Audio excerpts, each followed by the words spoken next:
One of the key tasks of our project throughout has been to develop this notion of what we're calling a socially critical perspective on teacher resilience. We think this is breaking some new and important ground for the field. As Bruce explained, we're trying to come out of the bias of what we consider the psychologised approaches to teacher resilience and link it to institutional cultural arrangements.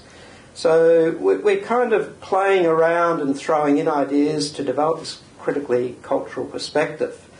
One of the things we're looking at is how do teachers operate within the institutions that they actually occupy. And the work of C. Wright Mills has played an important part in our thinking of trying to link up some of the institutional life with the biographies of teachers. And we think this is an important avenue for us to explore the links between the personal and the political. So C. Wright Mills and his notion of the sociological imagination has played an important part for us in trying to rethink the teacher resilience field.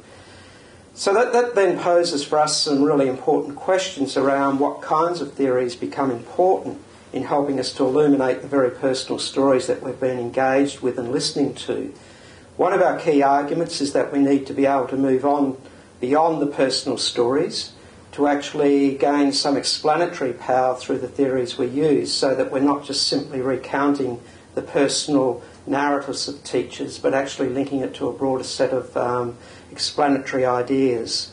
So for us, we're looking at ideas like labour process theory. We think there's potential in that field to mine what's actually happening to teachers' work on a broader scale.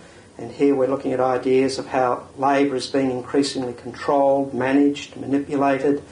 Within that context, resilience becomes a key feature for teachers' work, as does stress, emotion, and all those other kinds of things that we look at in the resilience field.